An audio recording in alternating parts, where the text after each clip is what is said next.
This is Colin Dixon with N-Screen Media, and I'm at the Future TV conference in Copenhagen talking with Julie Nygaard, who is head of media and partner at Wilke, which is a survey data company in the Danish market.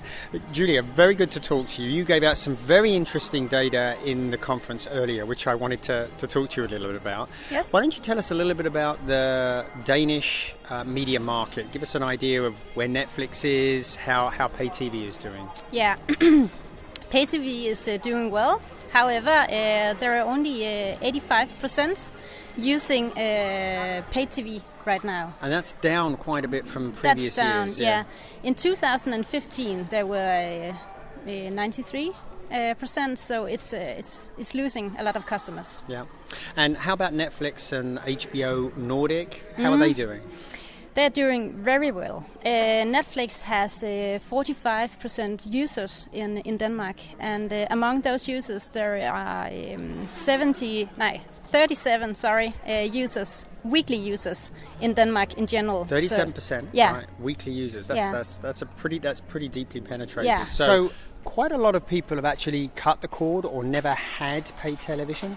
How many people in the Danish market are like that? Yeah, there are 13% without a broadcaster, and 9% of those are cutting the cable, and 4% are cable nevers. Never had it. So thinking about the ones that have cut the cord, what was the primary reason? Why did they say that they'd cut the cord? Yeah, the primary reason is definitely that it's too expensive. So 64% are saying it's too expensive. Besides that, the reason for cutting is there are too many channels they don't watch. So it's a frustration for them to pay for something they don't watch.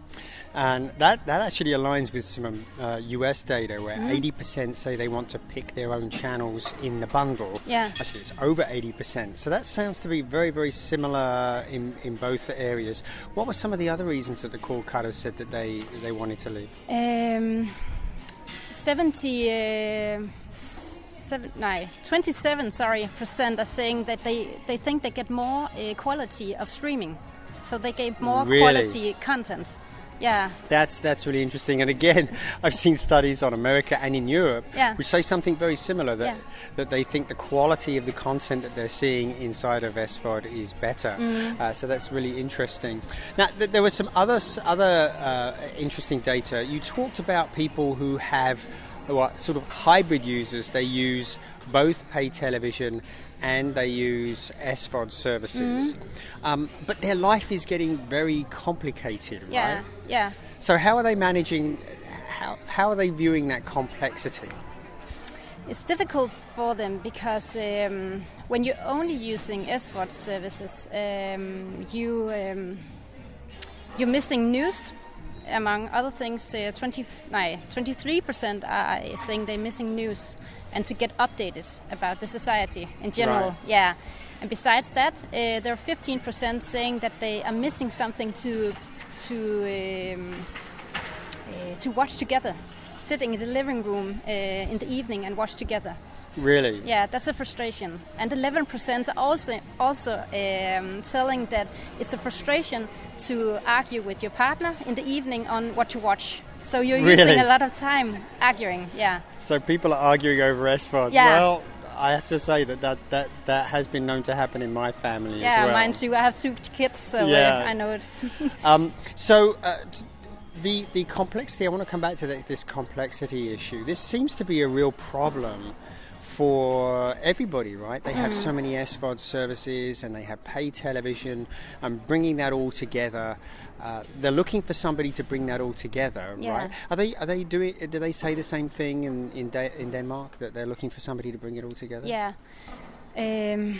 33% are saying that they think it's important to have an aggregator combining the TV package with the streaming services. But they're not looking for somebody to be a pay TV operator, no, right? Not exactly. No, what do they say they want?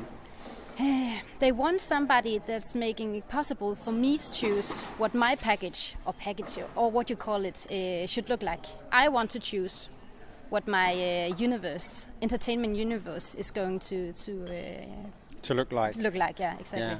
So could be an opportunity in Denmark. I think there's an opportunity in many places for operators to help people bring the services that they're already signed up for onto the television, maybe, right? By integrating clients onto their set-top box. So how many operators in the Danish market are already integrating things like Netflix and whatnot onto set-top boxes? Oh, a lot. But the question is it the operators or who are supposed to take that role? That's the question. And who else is doing it in the Danish market?